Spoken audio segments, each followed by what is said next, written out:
नमस्कार साथियों। अब हमारे प्रिय विद्यार्थियों, आज हम जो टॉकिंग आपसे कर रहे हैं उसका एक लक्ष्य है, उसको जो हम बताने जा रहे हैं उसमें ये बताना चाहते हैं कि वास्तविक स्किल कहाँ डेवलप्ड होता है।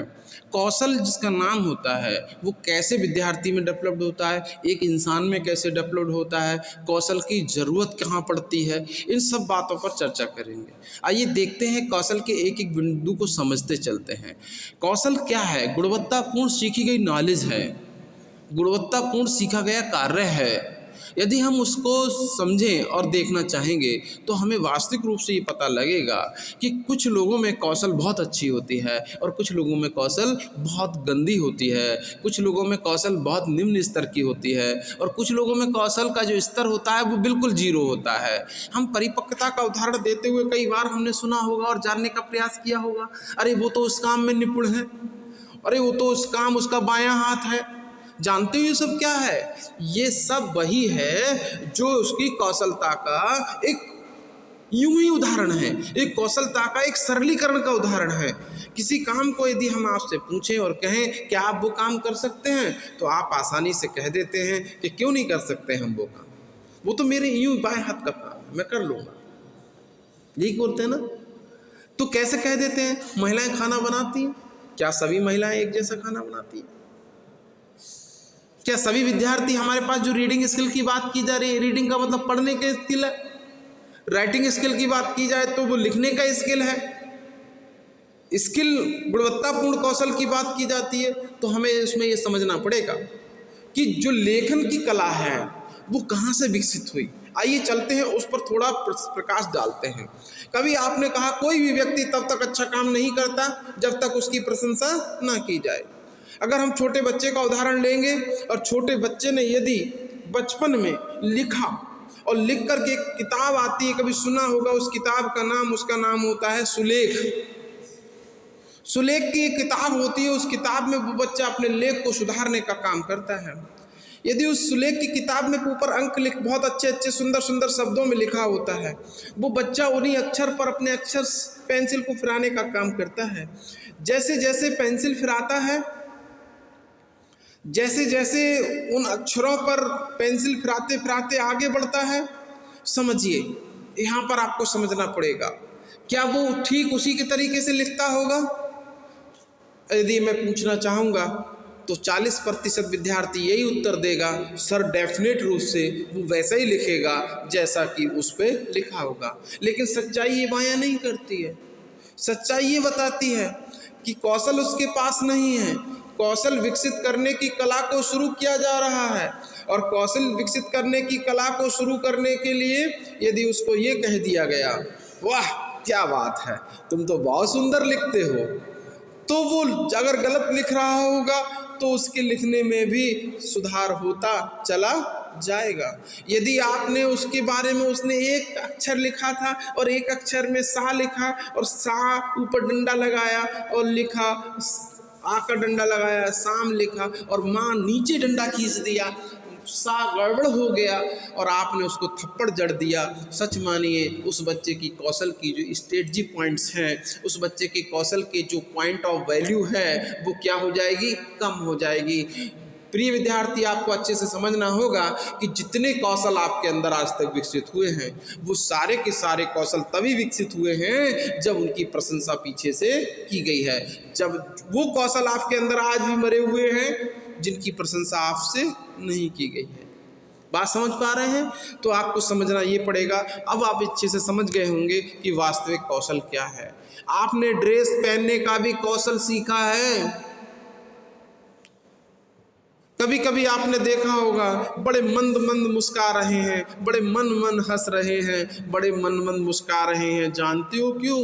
क्योंकि वो ड्रेस, वो वियरिंग स्टैंडर्ड्स उनको ही अच्छा लग रहा है, क्योंकि उसकी प्रशंसा उसने समाज से सीखी है। मैंने एक दिन बताया था आपको, शायद आपको मालूम होगा कि सुंदरता की डेफिनेशन क्या होती है। आप लोगों ने ध्यान दिया होगा कि जैसे जैसे लोगों ने, परिवार के, फैमिली के लोगों ने आपको प्रेरित किया और कहा ऐसे मुंह वाले, ऐसी आंख वाले, ऐसे हाथ वाले, ऐसे कद काठी वाले लोग सुंदर होते हैं, ऐसे कलर वाले लोग सुंदर होते हैं। So the decide in many definitions and the beautiful person and beautiful things. तो आप उस प्रशंसा के योगात्मकता को ध्यान में रखते हुए आप सुंदरता की डेफिनेशन को तैयार करते हैं। ठीक इसी प्रकार से आप राइटिंग स्किल को, अक्षरों की सुंदरता, अक्षरों को लिखने के माध्यम से आप उसकी सुंदरता, उसके स्किल को तैयार करने का काम करते हैं। और फिर कहते हैं लास्ट में, जब आप निपुण हो जाते हैं तो कहते हैं ये तो मेरे बाएं हाथ का काम है, ऐसा तो मैं आसानी से लिख सकता हूँ, ऐसा तो मैं आसानी से कर सकता हूँ। बात समझ में आ रही? इतनी बात के लिए समझे। अब बात करते हैं थोड़ा सा चैप्टर की इंक्रीजमेंट पर।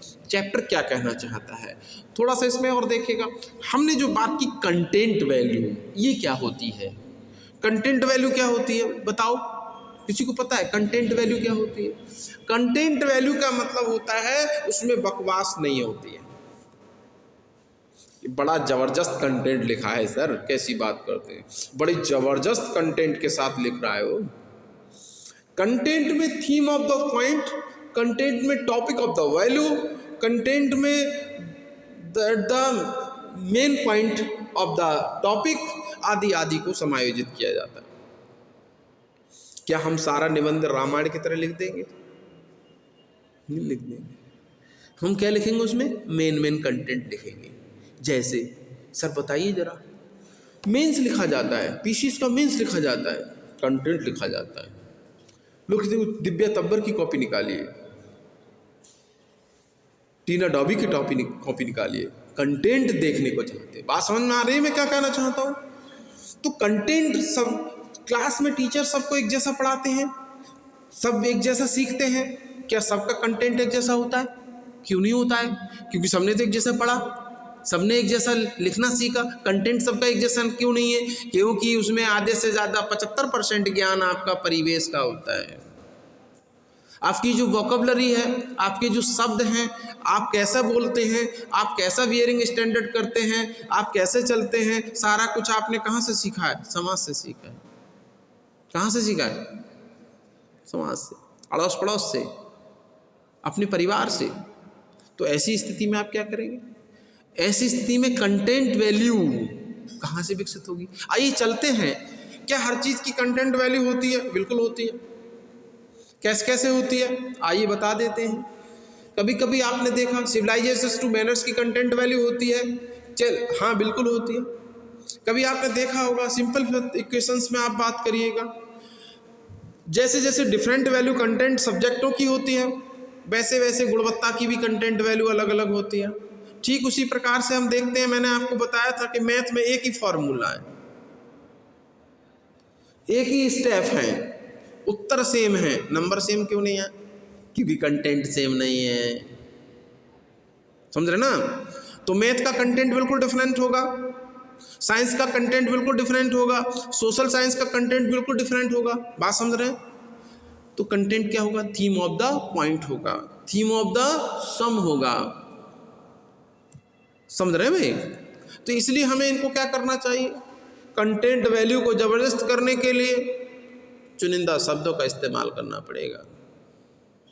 चुनिंदा शब्द कैसे आएंगे? हम 10 बात नहीं बोलेंगे, हम तो एक बोलेंगे और एक बात में ही निहाल कर देंगे।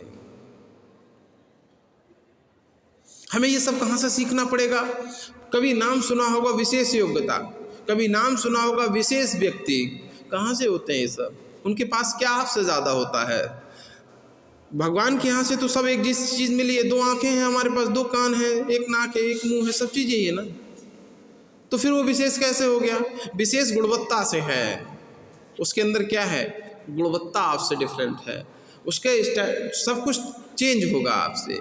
तो क्या कभी देखा है, अभी हम बात करते हैं कि जो वास्तविक रूप में मनुष्य का जो जीवन है वो सबका एक जैसा है।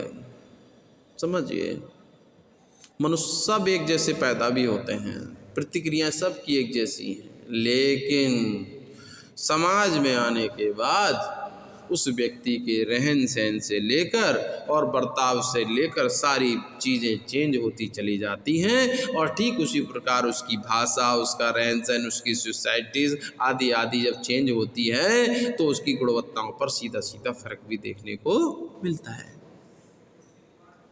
लोगों ने कहा, लोगों ने सुना, मैंने एक दिन बताया था आप लोगों को, हर माँ बाप ये चाहते हैं कि हमारा बच्चा आईएएस माइंड पैदा हो। क्या होते हैं सबके बच्चे आईएएस माइंड? चाहते सब हैं। क्या जन्म से आईएएस माइंड होता है? कोई बनते हैं आके। जिसके पास जीवन में समस्याएं ही नहीं हैं, क्या उसका विकास होगा?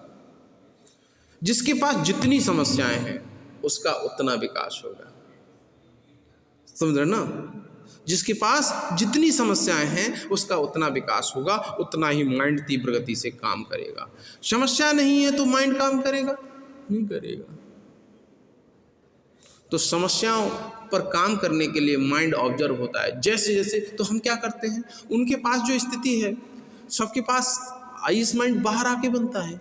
और क्यों बनता है? जितनी जटिल समस्याएं होंगी तो हम कहाँ करेंगे, हमारा एक ध्येय निर्धारित हो जाता है और उस ध्येय निर्धारितता के लिए हम समय समय पर आयामों के माध्यम से समस्या को फेसिंग करने की वैल्यू बढ़ती चली जाती है। और जैसे जैसे समस्याओं की फेसिंग वैल्यू को हम बढ़ाते चले जाते हैं, समस्याओं को सॉल्यूशन ढूंढने लगते हैं, उसी आधार पर हमारी निपुणता बढ़ती चली जाती है और निपुणता के आधार पर हम उस समस्या में माहिर बन जाते हैं और हमें सॉल्यूशन करता भी उसी का कहा जाता है। और वही कौशल स्किल होकर के एक अलग तरीके से एक नया आयाम बनता है और लोग कहते हैं इस काम के लिए उस व्यक्ति को बुला लाओ, वो इसमें 5 मिनट लगेगा और उसको सॉल्व कर देगा।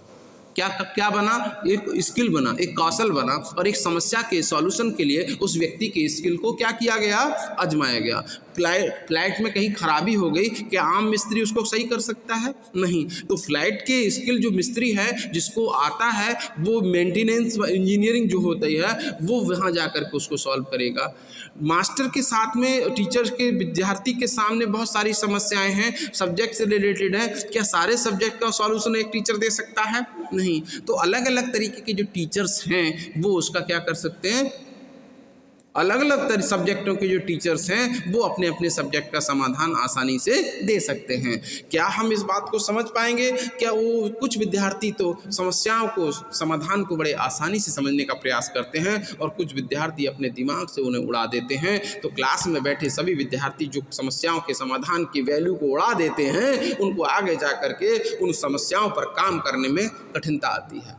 जो समस्याओं के समाधान पर काम करने के तरीके को प्रक्रम वाइज सीख लेते हैं, चाहे वो प्रैक्टिकल थ्योरी में रहा हो या आदि अन्य कामों में रहा हो, प्रक्रम को आजमाने के लिए एक एक स्टेप पर किसी समस्या के समापन बिंदु पर काम किया जाता है, तो विद्यार्थी के जीवन में समस्या नाम की कोई चीज आड़े नहीं आती है। समस्या को एक साथ समाधान नहीं किया जा सकता है, समस्या के एक एक पॉइंट को बिंदु बिंदु वार तरीके से तोड़ा जाएगा और समस्या का समाधान आसानी से हो जाएगा।